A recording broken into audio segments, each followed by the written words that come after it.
గాయపడినప్పుడు నీ నామమే ఉపశమనం, బాధపడినప్పుడు నీ హస్తమే అభయం, గాయపడినప్పుడు నీ నామమే.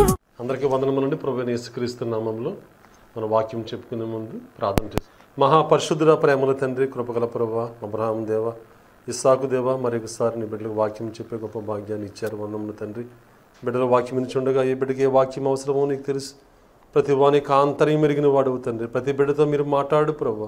మమ్మల్ని దర్శించి అనారోగ్యం ఉన్న వారిని ముట్టి స్వస్థపరిచి ప్రభువా తండ్రి, నీ కృపలో భద్రపరిచి ఈ వాక్యంలో మీరుండి ప్రభు ప్రతి ఒక్కరిని ఆదరించమని యేసునామమున అడుచున్నాము తండ్రి. ఆమేన్.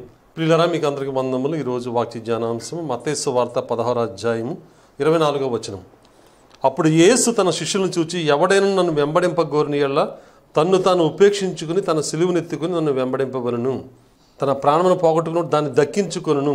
ఒక మనుషుడు లోకమంతయు సంపాదించుకుని తన ప్రాణమును పోగొట్టుకుంటే అతనికి ఏమి ప్రయోజనమని చెప్పాడు ఈ విధంగా. కాబట్టి లోకంలో యేసు ప్రభువు వారు ఆయన మనం వెంబడించాలంటే తన పరీక్షించుకొని ఆయన సిలువను ఎత్తుకుని ఆయన వెంబడించాలి. అయితే ఈ లోకంలో తన ప్రాణం రక్షించుకున్నవాడు దాన్ని పోగొట్టుకును, ఆయన నిమిత్తము ప్రాణం పోగొట్టుకుని దాన్ని దక్కించుకుని ప్రభు చెప్తున్నాడు. ఒక మనుషుడు లోకమంతా సంపాదించుకుని తన ప్రాణాన్ని పోగొట్టుకుంటే ఏమి లాభము? ఈ రోజుల్లో మనుషులు మరి ఎంతో బిజీ లైఫ్గా జీవిస్తున్నారండి.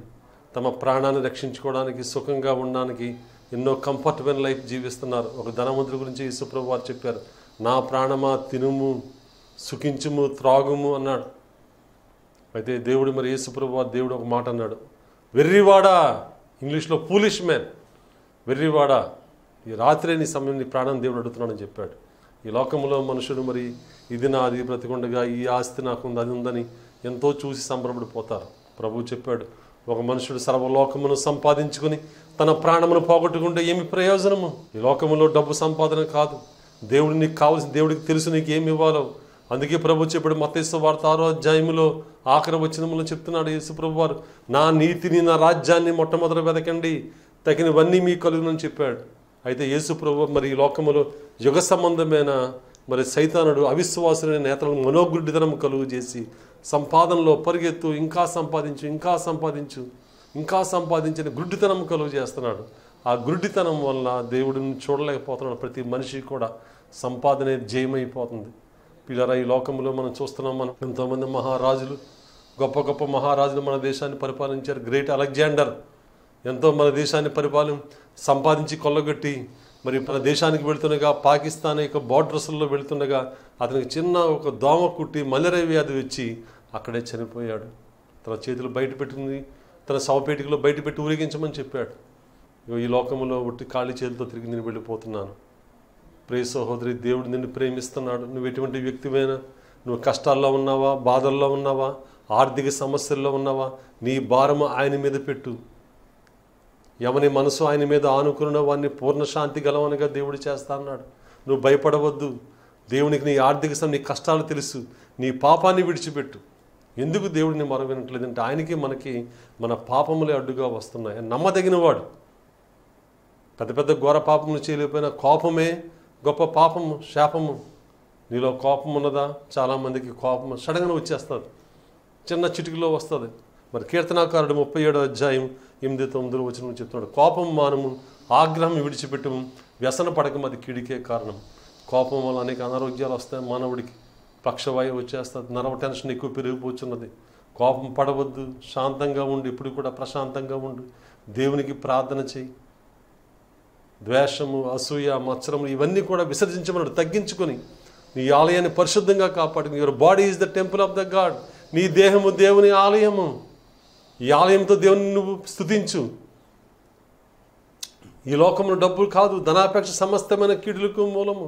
ఆయన్ని వెంబడించు, ఆయన సిలువను ఎత్తుకో, ఆయన వెళ్ళి తగ్గించుకో. ఆయనలాంటి స్వారిపిత నీకు కావాలి. అవి నీకు కావాలంటే వచ్చేవు నీకు. ఆయనలో ఉండి నువ్వు ప్రార్థన చేసినప్పుడు, దేవుని వాక్యము చదివినప్పుడు, అప్పుడు ఈ లోకాన్ని నువ్వు జయించగలవు. ఎవరో శత్రువు కాదు, నీ శరీరమే నీ శత్రువు. బైబిల్ చదువుతున్నావు, నువ్వు బైబిల్ చదవట్లేదు. క్రైస్తవుడివిగా నువ్వు బైబిల్ చదవట్లేదు. దేవుని ఆలయమునికి వెళ్ళట్లేదు. ఈ లోకంలో మరి తినడానికి టైం ఉంటుంది కానీ బైబిల్ చదవడం టైం లేదా? ఒక సేవకుడు మరి ఆయన భోంచేసే ముందు కూడా అధ్యాయులు చదువుతున్నాడు. ఆయన మనం వేడివేడిగా ఉండాలని క్రైస్తవుడు మనం దేవుడిచ్చింది జీవితంలో తిని త్రాగడానికి సుఖించడానికి కాదు. ఆయన కొరకు మనం లయం అవ్వాలి. సమస్తము మన శరీరముతో ఆమస్తపాదకం ఆయనదే. ఈ లోకంలో నువ్వు జీవించున్నావంటే కేవలం అది నీ దేవుని కృపను బట్టి, నీ శక్తి నీ బలమును బట్టి కాదు. మరి ఆయన సిలువనెత్తుకుని జీవిస్తున్నావా? సిలువనెత్తుకుని శ్రమలు వస్తాయి, అపనిందలు వస్తాయి, శోధనలు వస్తాయి, కీడులు వస్తాయి. మరి అవన్నీ కూడా మరి భరించాలి. యేసుని ప్రేమను ఏనాడు నువ్వు మరవద్దు. ఆయన 10,000 మందిలో అతి సుందరుడైన ఆయన మన గురించి ఉమ్మి వేయించుకుని తన యొక్క జుట్టుని వెంట్రుకలు లాగినారు, హేళన చేశారు. నీ గురించి నా గురించి సిలువను మోస్తూ క్రింద పడిపోయినాడు ఆయన. మన పాపం మన శాపమే కదా అలాగైంది. నీకు పరలోక రాజ్యం ఇవ్వడానికి యేసు ప్రభు ఈ లోకానికి వచ్చాడు. నీ కష్టాలు పోవాలంటే, నీ శ్రమలు పోవాలంటే, నీ అనారోగ్యాలు పోవాలంటే నువ్వు ప్రార్థన చేయి. నీలో ఉన్న పాపమే నీ అనారోగ్యానికి గల కారణమో మేము పరిశీలన చేసుకో. ఎవరినైనా బాధ పెట్టావా? సంతోషం గల మనసు ఆరోగ్యానికి కారణం. నలిగిన మనసు ఎముకలను ఎండిపోచేయను. ఒక మనుషుడు ఏమి విత్తును ఆ పంటనే కోయను. నువ్వు సంతోషంగా ఉండు. ద్వేషము, మత్సరం, ఎముకలు, కుళ్ళు. యేసు ప్రభువును జీవించాలి. యేసు ప్రభు చెప్పాడు, హృదయ శుద్ధి గలవారు ధన్యులని చెప్పాడు. ఆయన చెప్పినట్టు నువ్వు చెయ్యి. హృదయాన్ని శుద్ధి చేసుకో. ఆయన సిలువను ఎత్తుకో, ప్రార్థన చేయి. దేవుని బిడ్డలతో కలిసి ఉండు. బూతు మాటలు మానే, తగ్గించుకో, ప్రార్థన చేసుకో. నువ్వు ఆ విధంగా నువ్వు ప్రార్థన చేస్తే దేవుని వెంబడించగలవు నువ్వు. మరి మన దేశంలో మరి ఈ లోకంలో మరి అనేకమైన వాటిని మరి యేసు ప్రభులోకి వస్తారు. ఇంకా మరి కులం అంటారు చాలామంది. ఏ కులం అండి? మన కులము నుండి మనం పుట్టలేదు. మనమందరము యేసు రక్తములు అందరం ఒకటే. యేసు రక్తములు మనమందరము ఒకటే. మన దేశంలోని కులాలు, పాశ్చాత్య దేశంలో కులం అనేది లేదు. అందరూ ఒక్కరే, క్రైస్తవులు ఒక్కలే. యేసు ప్రభు నీలోకి వస్తే నువ్వు జన్మిస్తే నీ కులం అనే ప్రసక్తి నీలో ఉండదు. అందరూ ఒకలా చూస్తాను, ప్రేమిస్తాను. నీకన్నా తక్కువ వారిని సరే అందరినీ క్రీస్తు యొక్క స్వారూప్యత నీకు వస్తుంది. ఆయన జాలి గలవాడు, ఆ జాలి గల మనసు నీకు వస్తుంది. ఆయన ప్రేమ గలవాడు, ఆయన ప్రేమించే మనసు నీకు వస్తుంది. ఆయన స్వారూప్యత నీలోకి వస్తుంది. అప్పుడు నువ్వు సంతోషంగా దీర్ఘాయుష్తో జీవించగలవు. మత్సరం, ఎముకలు, కుళ్ళని చెప్తున్నాడు బైబిల్లో. మత్సరం ఎవరిని చూసి కూడా అసూయపడవద్దు. అసూయపడేవాడు వాడే చనిపోతాడు. కాబట్టి మన జీవితంలో మరి ఇవన్నీ కూడా ఉపేక్షించుకుని నువ్వు పరీక్షించుకుని ప్రతిరోజు కూడా దేవుని సన్నిధిలో నువ్వు పరిశీలన చేసుకోవాలి. ఎవరి మీద ఆయాసం ఉందా? ప్రభువా, మరి దావీదు మరి ఎంతో తన సన్నిధిలో దేవుని సన్నిధిలో తగ్గించుకుని ఎప్పుడూ ప్రార్థన చేసేవాడు. దేవా నన్ను కరుణించు ప్రభువా. 119వ సంకీర్తనలో 175 వచ్చింది. నీవు నన్ను బ్రతికింపుము, నేను నిన్ను స్తుతించెదను. నీ న్యాయ విధులు నాకు సహాయములగును గాక. తప్పిపోయిన గొర్రెలను త్రాగు విడిచి తిరిగి నీ సేవకుని మీదకి పట్టుకుని, ఎందుకనగా నేను నీ ఆజ్ఞను మరిచేవాడిని కాను. ఆయన ఆజ్ఞను మరిచేవాడిని కాదు అంటున్నాడు దావీదు. ఒక వ్యక్తి బాగా పైకి అవ్వాలని ఏదో అనుకుంటారు. బాగా చదువుకొని మంచి ఇంటెలిజెంట్గా మంచి ఉద్యోగాలు వస్తే మంచి పెద్దవారు అవుతాం అనుకుంటారు. అది కాదు. యేసు ప్రభు ఇచ్చేది నైతిక విలువలు, గొప్ప జ్ఞానం ఇస్తాడు. ఈ రోజుల్లో అనేక పేపర్లో చూస్తున్నాం. ఒక ఐఏఎస్ ఆఫీసర్ లంచము తీసుకుని దొరికిపోయినాడని, ఒక వైద్యుడు ఒక యవన బాలికను పట్టుకుని మరి ఎరైజింగ్ చేశాడని చెప్పి పేపర్లో మనం చదువుతున్నాం. ఈ లోక జ్ఞానం అనేది దైవభక్తి అని దైవభయం ఇవ్వలేదు. నీలో దైవభయం ఉంటే దైవభయంగా జీవిస్తాను. దేవుడు నీలో ఆత్మ పెడతాడు. తప్పని పరిశుద్ధాత్మ నీలో పెడతాడు. పాపాన్ని జయించే శక్తి నీకు ఇస్తాడు. ఈ శరీరాన్ని జయించే శక్తి దేవుడు నీకు ఇస్తాడు. ఈ చూపుల్లో నీకు జయమిస్తాడు. ఈ యొక్క ఆలోచనలో జయమిస్తాడు. అందుకే దావీదు అన్నాడు, నా హృదయ ధ్యానము నా నోటి మాటల దృష్టికి అంగీకారమును గాక. నువ్వు ఈ లోకంలో పాపాన్ని జయించాలంటే ప్రార్థన నువ్వు చెయ్యాలి. దేవుని వాక్యాన్ని బాగా చదవాలి. పరిశుద్ధమైన జీవితం మనం జీవించాలి. దేవుని వాక్యాన్ని ఎక్కువగా మనం చదవాలి. దావీదు చెప్తున్న 119వ సంకీర్తన 103వ వచనంలో, నీ వాక్యములు నా జిహ్వకు ఎంతో మధురములు, అవి నా నోటికి తేనె కంటే తీపిగా ఉన్నవి. దేవుని వాక్యాన్ని ప్రేమిస్తే నువ్వు చర్చికి వెళ్తావు. ఆదివారం నాడు దేవుని సన్నిధికి ప్రార్థన చేసుకుంటావు. నువ్వు దేవుడు ఏదో ఆషామాషిగా కష్టకాలంలో వచ్చేమంటే వచ్చాడు. నువ్వు ఎల్లప్పుడూ కూడా దేవుని స్తుతించాలి. ఎల్లప్పుడూ నువ్వు చర్చికి వెళ్ళాలి. ఎల్లప్పుడూ ప్రార్థన చేయాలి. ఏదో అనారోగ్యం వస్తే చర్చికి వెళ్ళడం కాదు, తర్వాత మానేయడం కాదు. నేనే మార్గమును సత్యమును జీవమునే ఉన్నాడు యేసు ప్రభు వారు. ఆయన నమ్ముకుంటే నువ్వు పరలోక రాజ్యానికి వెళతావు. తగ్గించుకో, ఆయన వెళ్ళి తగ్గించుకో. తను హెచ్చించుకున్నవాడు తగ్గించబడును అని చెప్పాడు యేసు ప్రభు వారు. తను తగ్గించుకున్నవాడు హెచ్చించబడును. యేసు ప్రభు వారు తగ్గించుకుంటే నువ్వు హెచ్చించబడతావు. దేవుడు నీకు జ్ఞానం ఇస్తాడు. ఈ లోకరీతి జ్ఞానము కాదు, ఎక్కడ ఆడు పేదవాడైనా సరే దైవ జ్ఞానముతో నింపుతాడు. మరి యేసుప్రభు శిష్యులు వాళ్ళు మరి దేవుణ్ణి ఉపేక్షించుకుని వాళ్ళు పరిశీలన చేసుకుని ప్రభువుని వెంబడించారు. మరి శిష్యులు మరి మనుషులను బట్టి జాదర్లుగా చేశాడు ఆయన. వాళ్ళు నడుస్తుంటే పేతురు యోహానులు మరి పరిశుద్ధాత్మడు ఇచ్చి అనేకమైన అనారోగ్యములతో ఉన్నవారు స్వస్థపరచబడ్డారు. చాంద్ర రోగులు, కుష్ఠ రోగులు, మరి అనేకమైన కుదరని రోగములు కూడా కుదరబడ్డాయి. వారిని నీడపడితే చాలండి. వాళ్ళు వైద్యశాస్త్రం చదవలేదు, వాళ్ళలో పరిశుద్ధాత్మ శక్తి వచ్చినది. యేసు ప్రభు నీలో ఉంటే నువ్వు శక్తిమంతుడుగా ఉంటావు, బలవంతుడుగా ఉంటావు. ఒక తల్లి మరి ప్రభును నమ్ముకుందండి. కరెంటు షాక్, ఇంట్లో కరెంటు షాకు కొట్టింది కుర్రవాడి చెయ్యి అక్కడే ఉన్నది. అక్కడ మరి కరెంటు షాకును రక్షించాలంటే మరి చేతిలో కర్ర ఉండాలి. కర్ర లేదా ఇంట్లో, మరి అప్పుడు ఏమి చేయాలి? మామూలుగా వెళ్ళి పట్టుకుంటే ఆమె కూడా కరెంట్ షాక్ ఉంటే ఆమె చనిపోతుంది. అప్పుడు యేసు రక్తంలో ప్రార్థన చేసి ఆ బాలుని గట్టిగా లాగివేసింది. అంతే, ఆమెలోని శక్తి, ఆ కరెంటు పవర్ కన్నా ఆమె శక్తి వలన ఆ కుర్రవాడిని విడుదల చేసింది ఆ కరెంట్ నుంచి. ప్రియ సహోదరి, దేవుడి శక్తి నీకు ఇస్తాడు. పిల్లుల్లాగా ఉండవసరం లేదు. నీతిమంతులు సింహం వలె ధైర్యం ఉంటారని చెప్పాడు. సింహపు గుండె వంటి మనసు నీకు ఇస్తాడు. అరణ్యములో సింహ పిల్లలు ఏమి గలవై ఆకలికి యెహోవాను ఆశ్రయించువానికి ఏ మేలు కొదువే ఉండదు.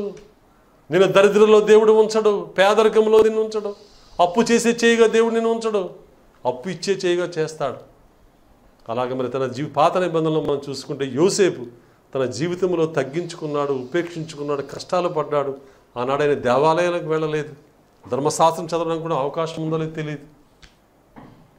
అయితే దేవుని యందు భయభక్తులు కలిగి విధేయుడే జీవించాడు.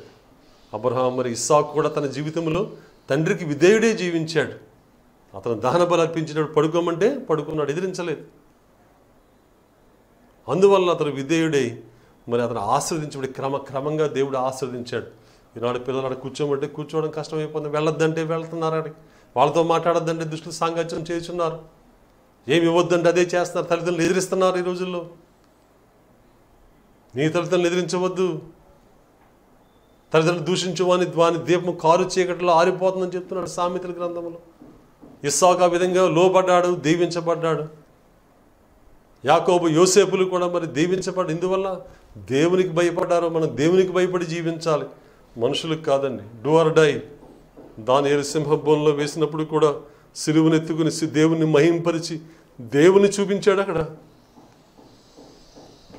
అందువల్ల దానియేలు భయపడలేదు, ఆ సింహములు ఏమీ చేయలేదండి. అలాగే తన జీవితం తగ్గించుకున్నాడు. మరి దానియేలు ప్రార్థన చేశాడు ముమ్మారు కూడా. అబద్ధంగా షడ్రక మేషాలు అగ్ని గుండములు ఏమీ చేయలేకపోయినవి. పిల్లరా, దేవుని నమ్ముకుంటే దేవుడిని తోగ్గా ఉంచడం. నీకు ఆరోగ్యం ఇస్తాడు, ఆరోగ్యం ఇచ్చి అందరికైనా నీకు మనశ్శాంతిని ఇస్తాడు ఈ లోకంలో. ప్రియ సహోదరి, ఏదో చాలామంది అనుకుంటారు పెద్ద డబ్బు ఉంటే, పెద్ద కారు ఉంటే, పెద్ద ఇల్లు ఉంటే మేము పీస్ఫుల్గా ఉండొచ్చు అనుకున్నాను. అది తప్పది. దేవుడు నీలో లేకపోతే నీకు అన్నీ ఉన్నా సున్నాయే. నీకేమీ లేకపోయినా సరే దేవసే ఉంటే నీకు అదే గొప్ప భాగ్యము. యెహోవా ఆశీర్వాదం ఐశ్వర్యమునిచ్చును. నరుల కష్టం చేత ఆశీర్వాదం ఎక్కువ కాదు. మరి దావీదుకు గొర్రెల కాపరి, అతని దేవుడు ఆస్వాదించి దేవుని నమ్ముకున్నాడు, వీతంతరం ఉపేక్షించుకున్నాడు, దేవుని వెంబడించాడు. అందుకే దావీదు గొప్ప సేవకుడు చేశాడు. మరి తన యొక్క మహారాజుగా పిలువబడ్డాడు. మట్టి పాత్రలో భోజనం చేసిన మరి దావీదు బంగారు పాత్రలో భోజనం చేశాడు. మరి ఏమి రుణం తీర్చుకుంటావు? మరి ఆయన్ను ప్రేమిస్తున్నావా? యేసుని ప్రేమని ఎన్నడూ కూడా మర్చిపోవద్దు. యేసుని ప్రేమను నువ్వు తలంచుకుంటే నువ్వు పాపం చేయవు, బూతు మాటలు ఉంటా రావు, ఇతరులను అసహించుకోవు, నువ్వు అందరినీ ప్రేమిస్తావు. నువ్వు యేసుని ప్రేమను నే మారకను నేపుడు తలచవేయో మనసా వాసిగనాతని వరనామంబు వదలక పొగడవేయో మనసా. యేసుని ప్రేమను నే మారకను నేపుడు తలచవేయో మనసం వాసిగనాతని వరనామంబు వదలక పొగడవే యో మనసా. దేని స్తోత్రం, హల్లెలూయా.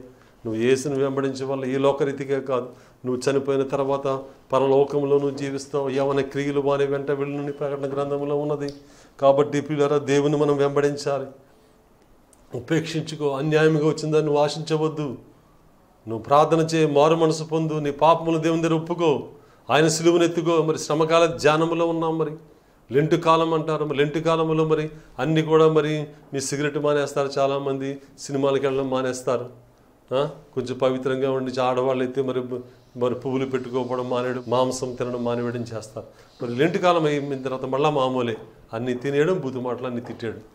అన్యులకి మనకి తేడా ఏముందండి? అన్యులకి మనకి తేడా ఏముంది? నీలో కోపం పోవట్లేదు, నీలో ద్వేషం పోవట్లేదు, గడికొకలాగా ఉంటాను. అది తప్పది, యేసు నామములో తప్పది. ఎప్పుడు ఒకేలాగా ఉండు, క్రీస్తుకు స్వారూప్యత చెందుండు. అందరినీ ప్రేమించు, ఎవరిని విమర్శించవద్దు. అందరినీ విమర్శిస్తే నువ్వు ఎవరిని ప్రేమించలేను. యేసు ప్రభు అందరినీ ప్రేమించాడు. సమరయ స్త్రీని ప్రేమించాడైనా. ఆమె గురించి మిట్ట మధ్యాహ్న కాలంలో వెళ్ళాడు. వెంటనే ఆమె మారు మనసు పొందినది. ఆమె యొక్క హృదయంలో ఉన్న ఆలోచనలు, ఆమె పాపం గురించి చెప్పినాడు. వెంటనే ఆమె పశ్చాత్తాపడింది. వెంటనే ఆమె కుండను విడిచిపెట్టి తన గ్రామంలోకి వెళ్ళి మెస్సయ్య వచ్చారు, యేసుక్రీస్తుని ప్రకటించింది. యేసయ్యని తీసుకుని వెళ్ళింది. యేసయ్య అక్కడ 3 దినముల నుంచి సువార్తను ప్రకటింపజేసింది. నీకు అటువంటి ఆశ నీకు కావాలి. దేవుడంటే అటువంటి ఆశ కావాలి. దేవుని కొరకు నువ్వు జీవించాలి. ఏదో సంపాదన ఏం పట్టుకెళ్తావు? నువ్వు చనిపోయేటప్పుడు ఏమి పట్టుకెళ్ళలేవు. నీ బట్టలు వదిలివేయబడతాయి, నీ కారు అక్కడ వదిలివేయబడద్ది. నీ యొక్క బంగారం రాకపోయిన చెయ్యిలు కూడా కోసేసి తీసేస్తారు నీ ఉంగరాలు. నీ చీర ఏమి ఉంచరు. మొన్న మంట అయిపోవలసిందే. నరుని ఆత్మ యెహోవా పెట్టిన దీపము, ఆ దీపమును వెలిగించేవాడు ఆయనే. నువ్వు పరిశుద్ధంగా దీర్ఘకాలం జీవించాలంటే నువ్వు తగ్గించుకోవాలి. ఆయన సిలువను ఎత్తుకుని అనుక్షణము కూడా ఆయన్ని వెంబడించాలి. అలా జీవిస్తే దేవుడు నీకు దీర్ఘాయుష్ని ఇస్తాడు, మంచి కంటి చూపిస్తాడు, మంచి మరణం నీకు ఇస్తాడు. అకాల మరణములు నీకు రావు. నీ కుటుంబాన్ని దేవుడు కాపాడుతాడు. నీ కుటుంబంలో మరి ఈ యొక్క కుటుంబారాధన ఉన్నదా? సాయంకాల సమయం అంతా ప్రార్థనా జీవితం ఉండాలి, ప్రేయర్ లైఫ్ ఉండాలి. ఎప్పుడు కూడా నువ్వు ప్రార్థన చేస్తూ ఉండాలి. ఒకవేళ మోకరించలేకపోయినా పెద్దవాడి మీద కూర్చుని ప్రార్థన చేయి. Prayer changes all things. డబ్బు వల్ల మనం ఏమీ చేయలేమండి. యెహోవా ఇల్లు కట్టించిన కట్టువారి ప్రయాసం వ్యర్థమే. యెహోవా పట్టణమును కాపాడిన కావలిండోరి ప్రయాసం కూడా వ్యర్థమే. ఈ లోకంలో డబ్బు నిన్ను కాపాడలేదు, నీ ప్రాణమును కాపాడేవాడు ఆయనే. ఆయన నమ్ముకో, ఆయన దగ్గర పశ్చాత్తాపడు, కన్నీరు కార్చు, నీకు విరోధుల దగ్గరికి క్షమాపణ అడుగు, పశ్చాత్తాపడు. దేవుడికి మనశ్శాంతిని ఇస్తాడు. దేవుడికి ఎప్పుడు ఏమి జరుగుతుందో తెలియదు. వెర్రివాడా అన్నాడు అంతే ధనవంతుడిని. ఈ రాత్రి సమయం ముందు నీ ప్రాణమును కావాలని కోరాడు దేవుడు. వాడు ఏమైపోయాడు? వాడు ధనవంతుడు చనిపోయాడు, లాజరు చనిపోయాడు. లాజరు అబ్రహామును ఆనుకున్నాడు. ధనవంతుడు దాహం అని అరుస్తున్నాడు. కాబట్టి మన పరలోక రాజ్యములకు మనం వెళ్ళాలి. దేని వాక్యాన్ని ఎక్కువగా మనం చదవాలి, వేడివేడిగా ఉండాలి. 5-6 అధ్యాయాలు చదవాలి. నువ్వు ఇడ్లీలు తింటావు, ఒక ఇడ్లీ సరిపోతానికండి. ఒకళ్ళు 10 ఇడ్లీ 8 ఇడ్లీ తింటారు, వేడివేడి కావాలంటారు. అలాగే బైబిల్ కూడా ఒక అధ్యాయం సరిపోదు, 5-10 అధ్యాయాలు చదవాలి రోజు నువ్వు. అప్పుడే నీకు లోకం మీద శక్తి వస్తుంది. నీకు వాక్యాన్ని బాగా చదవాలి, ప్రార్థన చేయాలి, భక్తిగా ఉండాలి. అప్పుడు ఈ లోకాన్ని నువ్వు జయించగలవు, ఆయన సిలువను ఎత్తగలవు. పైన కాదండి. ఈ లోక ధనాపేక్ష, డబ్బును ఆశిస్తే నీకు తృప్తి అనేది ఉండదు. నీకు తృప్తి అనేది కావాలి, ఆయన్ని సంతోషపడాలి. చూడండి, కీర్తన 119, 111 చెప్తున్నాడు. నీ శాసనములు నాకు హృదయానందకరములు, ఇవి నాకు నిత్య స్వాస్థ్యమని భావించున్నాను. నీ కట్టలను గైకొనుటకు నా హృదయం నేను లోపరుచుకుని ఉన్నాను. ఇది తుద వరకు నిలుచు నిత్య నిర్ణయము. సంకీర్తన 119, 111 ఇది నా హృదయం లోపరుచుకుని ఉన్నాను చెప్తున్నాను. లోపరుచుకుని ఉన్నాను, ఇది తుద వరకు నిలిచి నిత్య నిర్ణయము. మన హృదయాన్ని లోపరుచుకోవాలి. ఈ లోకాశల గురించి, లోక పాపముల గురించి కదండి, దేవుని వాక్యానికి లోబడనివ్వాలి. ఈ శరీరమే నీ శత్రువు. శరీరానుసారంగా ప్రవర్తించి శరీరం మన రుణస్థలము కాదు. ఆత్మానుసారమైన జీవితం మనకు కావాలి. దేవుని కొరకు నువ్వు డబ్బు ఖర్చు పెడుతున్నావా? దేవుని డబ్బంతా ఇచ్చేయమని చెప్పలేదు. నీ దశమ భాగం ఇవ్వకపోతే ఆ డబ్బంతా కూడా హాస్పిటల్కి వెళుతుంది. నువ్వు ఏ చర్చికి వెళ్తావు ఆ చర్చిగా దశమ భాగం ఇయ్యి. దేవుని కృప లేకపోతే ₹1 కూడా నువ్వు సంపాదించలేవు. మన పితరులు అబ్రహాము దశమ భాగం దేవుని స్తుతించేవాడు. కొంతమంది అన్నీ చేస్తారు, సకాలానికి వస్తారు, ఉపవాస ప్రార్థనలు అంటారు, అన్నింటిలో పాల్గొంటారు, దశమ భాగం దేవునికి ఇవ్వరు. మొత్తం అంతా వాళ్ళే ఖర్చు పెట్టి తినేస్తుంటారు. తిండి తిండి తిండి, వస్తువులు కొనుక్కోవడం. దేవునికి నువ్వు దొంగవు అంటున్నాడు దేవుడు. నీ డబ్బు దశంభాగం దొంగవే, నువ్వు దొంగవే. దేవుని దశంభాగం ఇవ్వకపోతే దేవునికి ఇవ్వాలి. నీ స్థానిక సంఘాలు అభివృద్ధిపరచబడాలి. నువ్వు వెళ్తున్న చర్చి దీవించబడాలి. దేవుని కొరకు త్యాగమే. నీ బిడ్డలకు ఇవ్వడం నేర్పించు. పరదేశులము యాత్రికులు మనం భయముతో జీవించాలి. మనం పరదేశులము యాత్రికులము. మరి సిలువనెత్తుకుని నువ్వు వెంబడిస్తున్నావా? సిలువే నాశరా నాయనురా, నీ సిలువే నాశరా నాయనురా, సిలువయందే ముక్తి బలము జూచితిరా, నీ సిలువే నాశరా నాయనురా. సిలువే మనకి శరణము. మనం చేసిన చేతులతో చేసిన పాపల గురించి ఆయనకి 6 అంగుళముల యొక్క మేకుతో గుచ్చివేశారు రమా సైనికులు. తల మీద ముళ్ళ కిరీటం వేశారు. రక్తధారలో మాంసమంతా బయటకు వచ్చి వేసినది. ఆయన శరీరంలో రక్తము లేదు. ఆయన చనిపోయినప్పుడు వస్త్రము కూడా తీసివేశారు. అంతగా మన గురించి క్రూరాతి క్రూరంగా యేసయ్య చనిపోయాడు. ఆయన్ను ప్రేమించు, ఈ లోకమును ప్రేమించవద్దు. సగము లోకము 2 నావుల మీద కాలు వేయొద్దు. నువ్వు చర్చిలో ఒకలాగా బయట ఒకలాగా ఉండవద్దు. ఎల్లప్పుడూ ఒకే విధంగా నువ్వు జీవించు. వ్యభిచారిని క్షమిస్తాడేమో దాని వేషధారిని మాత్రం దేవుడు క్షమించడు. నువ్వు ఎల్లప్పుడూ ఒకే విధంగా ఉండాలి. ఇంట్లో బయట చర్చిలో కూడా ఒకే విధంగా ఉండాలి. నీ భార్యతో ఉన్నప్పుడు, నీ భర్తతో ఉన్నప్పుడు ఒకలా బయట ఒకలాగా ఉండకూడదు. ఎప్పుడు ఒకే ప్రవర్తన, ప్రేమ కలిగి మాటలు జీవించాలి. నిన్ను వల్ల నీ పొరుగు నీ భార్యని ప్రేమిస్తున్నావా? ఓ భార్య నీ భర్తని ప్రేమిస్తున్నావా? ఓ భర్త నీ భార్యని ప్రేమిస్తున్నావా? బూతు మాటలు తిట్టుకుంటున్నారా? ప్రేమ ఏది? నీ ఇంట్లో ప్రార్థన లేకపోతే సమాధానం ఉండదు. ఆ ఇంట్లో గొడవలే ఉంటాయి. ఎక్కడ ప్రార్థన ఉంటుందో అక్కడ శాంతి సమాధానం ఉంటుంది. సైతానుడికి చోటు ఉండదు, పారిపోతాడు వాడు. ఈ టీవీ సీరియల్స్, టీవీలు కాదు, దేవుని యందు మనం ఆనందించాలి. నా ప్రాణమా యెహోవాను సన్నిధించుము, ఆయన చేసిన ఉపకారంలో దేన్ని మరవదని దావీదు చెప్తున్నాడు. కాబట్టి ఆయన సిలువనెత్తిన అనుక్షణం ప్రతిరోజు మనం ఆయన వెంబడించాలి. మనం తనను ఉపేక్షించుకొని, మనం మరిచిపోయి పరీక్షించుకొని ఆయన్ని మనం వెంబడించాలి. అలాగే తన శిష్యులు వెంబడించారు, గొప్ప గొప్ప వ్యక్తులైనారు. ఈనాడు మరి ఇజ్రాయేల్ దేశం చిన్న దేశమే, వాళ్ళు దేవుని బిడ్డలు, వాళ్ళు ఎంతో గొప్ప జ్ఞానాన్ని దేవుడు ఇచ్చాడు. సింసన్ అనే వ్యక్తి మొత్తం మందిని కొనుక్కున్నాడండి, క్రైస్తవుడు. ఒక పాస్టర్ గారు 2 కొడుకులు, వైట్స్ ఆఫ్ బ్రదర్స్, వాళ్ళు ఏరోప్లేన్ కొనుక్కున్నారు. ఏ విధంగా దేవుని బిడ్డలై జ్ఞానం ఇచ్చారు. మరి దేవుడు అనేక జ్ఞానం ఇచ్చాడు క్రైస్తవులకి. థామస్ ఎడిసన్ ఎలక్ట్రిసిటీ కొనుక్కున్నది కూడా ఒక క్రైస్తవుడు. దేవుడు నీకు జ్ఞానం ఇస్తాడు, వివేకం ఇస్తాడు. నువ్వు ప్రేమ కలిగి నడుచుకుని ఆయన వాక్య ప్రకారంగా నడుచుకో, ఆయన వలే జీవించు, తగ్గించుకో, హంబుల్ స్పిరిట్ కలిగి ఉండి నిన్ను ఆశీర్వదించి ఈ లోకరీతి కాకుండా పరలోక రాజ్య భాగ్యం ఇచ్చి దీన్ని అబాండబుల్గా దేవుడు నిన్ను దీవిస్తాడు. సమృద్ధిగా దేవుడు నిన్ను దీవిస్తాడు. సమృద్ధిగా దేవుడు నిన్ను దీవిస్తాడు. నువ్వు భయపడ అవసరం లేదు. నీ పిల్లలకు పెళ్లి చేస్తాడు దేవుడు. నీ చేతిలో డబ్బు లేకపోయినా నీ ఇంటికి మంచి అల్లుల్ని ఇస్తాడు, మంచి కోడల్ని ఇస్తాడు దేవుడు. నీ బిడ్డలకి అనేక విషయాల్లో వాళ్ళ యొక్క గర్భపాలించి దేవుడు దీవిస్తాడు. నీ పిల్లలకి ఉద్యోగం లేదా బాధపడదు, దేవుడు ఉద్యోగం ఇస్తాడు, ఆయన పోషిస్తాడు. అరణ్యంలో సింహ పిల్లలు లేమి గలవై ఆకలి గుణం యెహోవాను ఆశ్రయించేవానికి ఏ మేలు కొదువే ఉండదు. ఏలియా దేవుని వెంబడించాడు, ఎలీషా దేవుని వెంబడించాడు.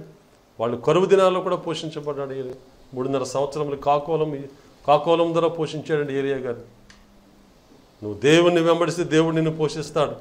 ఈ లోకం వైపు చూడవద్దు.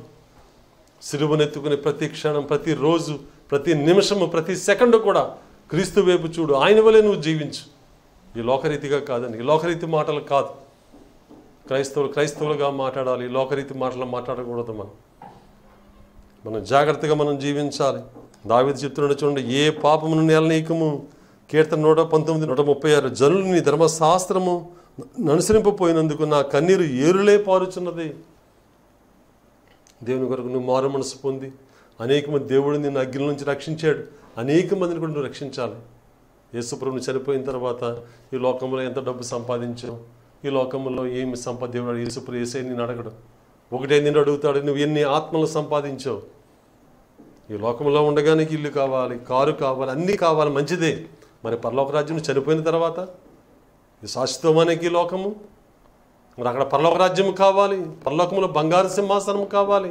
అది ఎవరిస్తారు? అది నువ్వు పరిశుద్ధంగా పవిత్రంగా ఈ లోకరీతి కాకుండా క్రీస్తుని సిలువ వేయబడి క్రీస్తు వలె జీవించినప్పుడు అప్పుడు దేవుడు నీకు ఇస్తాడు పరలోక రాజ్యం. నీకు అపోస్తలుడు పౌలు చెప్తున్నాడు, నా పరుగును కడముట్టించి విశ్వాసమును కాపాడుకుంటున్న తిమోతికి ఆఖరిగా చెరసాల్లో ఉండి ఉత్తరం రాస్తున్నాడు పౌలు.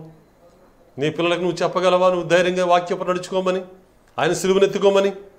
దావీదు చనిపోయేటప్పుడు సొలొమోను పిలిచి చెప్తున్నాడు, 1వ రాజుల గ్రంథంలో ఉంటుంది, నాయన లోకులందరూ పోవలసిన మార్గాన్ని నేను పోచున్నాను, జాగ్రత్త, ఆయన ధర్మశాస్త్రపు నడుచుకో, యేసుని వెంబడించు, ఆయన ఆజ్ఞను తిరస్కరించవద్దు, ఆయన ఆజ్ఞకు లోబడి జీవించమని చెప్పాడు సొలొమోనుకి. అయితే సొలొమోను దారి తప్పి అన్య స్త్రీలను వివాహం చేసుకుని విగ్రహారాధన చేసి శాపగ్రస్తుడైనాడు. చూసారా ప్రియారా, అంజులతో సహవాసం మనం చేయకూడదు, విగ్రహార్థికులతో సహవాసం చేయకూడదు. వాళ్ళు ఎంత అందగత్తులైనా సరే, ఎంత అందగాళ్ళైనా సరే మన పిల్లల వారితో ఇవ్వకూడదు. విగ్రహారం దూరంగా పారిపోమన్నాడు దేవుడు. ఈనాడు క్రైస్తవులు అన్యులతో వివాహాలు, అన్య పెళ్ళిళ్ళు చేసేస్తున్నారు. నా యవన కాలంలో దేవుని గురించి నా ఇల్లు విడిచిపెట్టి వచ్చానని దేవుడు నన్ను విడవలేదు. క్రైస్తవ వివాహం చేస్తున్నాను, ప్రభువుని నమ్ముకున్నాను నేను. కాబట్టి నా నీతిని రాజ్య తగినవన్నీ మీ కలుగుని చెప్పాడు. కాబట్టి ఆయన సిలువును వెంబడించి సిలువును మోసుకొని ఆయన వలె జీవించు, తప్పక దేవుడు నిన్ను దీవిస్తాడు. ఎవరిదో నీకు వచ్చే అవసరం లేదు. దేవుడి యొక్క ఆశీర్వాదం నా గిన్నె నిండి పొర్లుచున్నది, నేను బ్రతుకు దినములో నీ కృపాక్షేమములు నా వెంట వచ్చును. నీకు మంచి ఆహారముతో దేవుడు నిన్ను దీవిస్తాడు.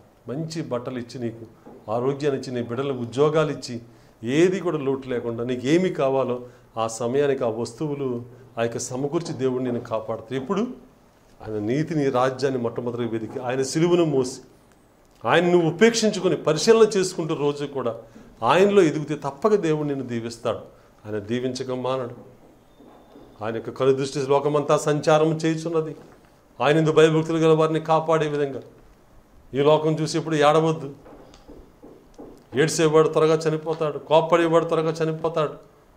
సంతోషం గల మనసు ఆరోగ్యానికి కారణము, నలిగిన మనసు ఎముకలను ఎండిపోజేయను సామెతల గ్రంథంలో సొలొమోను చెప్తున్నాడు. నువ్వు సంతోషంగా దేవునికి పాటలు పాడు, దేవుని వాక్యాన్ని చదువు, ప్రార్థన చేయి. నీ ఇంట్లో దేవుని వాక్యం కూటములు పెట్టించుకో. స్తుతి కూడా దేవుని మరిచిపోతున్న ఈ రోజుల్లో అనేక మంది కూటములు పెట్టుకునేవారు. ఏదో చిన్న మేలు జరిగిన, బర్త్డే జరిగినప్పుడు పెట్టుకునేవారు. ఇప్పుడు బర్త్డే డబ్బులు అయిపోతాయని చెప్పేసి బర్త్డే కూడా జరుపుకోవట్లేదు. ఆ ఇంట్లో వాళ్ళకి కేక్ తెచ్చి తినేస్తున్నారు అంతే. ఆ పాస్టర్ కనిపించిన ప్రార్థన పెట్టుకుని పాట పాడతారని ఏమీ లేదు. ఎప్పుడు బిజీలు అయిపోయి కాబట్టి మరి ఒక ఇచ్చమ్మ గారు మరి చర్చికి అప్పుడప్పుడు వెళ్ళేదంటండి, దశమ భాగం ఇచ్చేదంట. క్రమంగా వెళ్ళేది కాదంట. ఆమె చనిపోయింది. ఆమె ఆత్మ మరి దేవుని దగ్గరికి వెళ్ళినప్పుడు మరి పరలోక రాజ్యానికి వచ్చినప్పుడు ఆమె త్వరగా పంపించాను అంటుందంట. ఏ త్వరగా పంపించాను, నేను ఎప్పుడు చర్చికి వెళ్ళో సరిగ్గా నేను వెళ్ళలేదంటే ఆవిడ ఒకే మాట, నాకు టైం లేదని చర్చికి వెళ్ళడానికి, మరి నా డ్యూటీ కదా అందంట. అయితే నాకు టైం లేదు, నీ పేరు జీవగ్రంథంలో రాయడానికి చెప్పారంట యేసుప్రభువు వారు. ఒక మనుషుడు వేరే నీకే అంత ఖాళీ లేకపోతే పరమదేవుడికి ఖాళీ ఉంటుందా? జాగ్రత్త సుమి. నువ్వు చర్చికి వెళ్ళిపోయినంతలో నువ్వు పరలోక రాజ్యానికి వెళ్ళవు. నువ్వు ఆయన వలె జీవించాలి, ఆయన వలె ప్రవర్తించాలి. బేదవరాలు తమ లేమిలో సమస్తము ఇక్కడ పానుకు పెట్లు వేసి ఆ ధనవంతుల కన్నా ఎక్కువ వేసి దేవుని దృష్టిలో ఆమె గుర్తించబడింది. నువ్వు దేవునిలా జీవించాలి. వేషధారణ పనిచేయదు దేవుని దగ్గర. గొర్రెలు ఎక్కడో మేకలు ఎక్కడో ఎలా వేరుపరుస్తా అలా వేరుపరిచేస్తాడు దేవుడు ఆయన రాకడ సమయంలో. జాగ్రత్త సుమి. మనం భయముతో జీవించాలి. ఆయనకి ప్రతి విషయంలో కూడా ప్రాధాన్యత ఇవ్వాలి. కాబట్టి దావీదు వలె, యోసేపు వలె, దానియేలు వలె, అబ్రహాం, ఇస్సాకు, యాకోబులను జీవిస్తే నువ్వు ఆయన వెంబడిస్తే తప్పక నువ్వు ఆశీర్వదించబడి, నువ్వు దీవించబడి, నువ్వు వద్దెలుతావు. ప్రార్థన చేస్తూ కళ్ళు మూసుకొని, మహాపరిశుద్ధుడా, ప్రేమల తండ్రి, మమ్మల్ని ఇంతవరకు ఈ లోకంలో సజీవు లెక్కలో ఉంచారు. వందములు తండ్రి. ఈ వాక్యం విన్న బిడ్డలందరినీ ఆదరించండి. నీ సిలువనెత్తుకుని ప్రభువా మేము ఉపేక్షించుకొని పరిశీలన చేసుకుంటూ నీ పరలోక భాగ్యములు చేరే గొప్ప భాగ్యాన్ని దయచేయండి. దేవా, అనారోగ్యంగా ఉన్న వారిని ముట్టి యేసు నామములో స్వస్థపరచు తండ్రి. HIV వ్యాధిగ్రస్తులు, క్యాన్సర్ వ్యాధిగ్రస్తుల్ని ప్రభా, కీళ్ళ నొప్పులు ప్రభువా తండ్రి, నాయనా తండ్రి ప్రభువా తండ్రి నాయన ప్రభువా తండ్రి సమస్త రోగములు ఎరిగిన స్వస్థపరచు తండ్రి, స్వస్థపరచండి ప్రభువా తండ్రి. గాయములు దేవా, వూండ్స్, బాధలు, వాపులు ప్రభువా తండ్రి నాయన ప్రభువా తండ్రి, కీళ్ళ నొప్పులు, సమస్త వ్యాధులు యేసు నామములో స్వస్థపరచుతండి. వారి ఆర్థిక సమస్యలను కూడా ప్రభువా చిన్నాభనం చేసి ప్రభువా తండ్రి వారికి ఆరోగ్యం ఇచ్చి ప్రతి బిడ్డని కూడా మీరు ఆశీర్వదించి మీరు కాపాడి ప్రభు ఈ వాక్యమైన వాళ్ళు ప్రతిఫలింపజేసి వారిని ప్రభువా నిత్యరాజ్య వారసులుగా చేయమని యేసు నామమున నడుచున్నాము తండ్రి, ఆమేన్. ప్రభు మిమ్మల్ని అందరినీ దీవించును గాక. మరి వచ్చే వారము ఇదే ఛానల్లో ఇదే సమయానికి మరలా కలుసుకుందారు. దేవుడు మిమ్మల్ని ప్రేరేపిస్తే ఈ వాక్య పరిచర్య భాగానికి మరి ఈ టీవీ స్క్రీన్ మీద వచ్చే నెంబర్ సంప్రదించండి. మేము ఎలా చేయాలో మీకు చెప్పుదాం.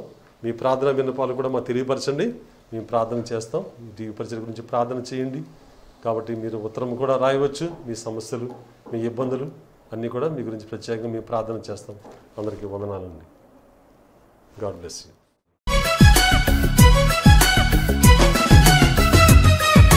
గాయపడినప్పుడు నీ నామమే ఉపశమనం, బాధపడి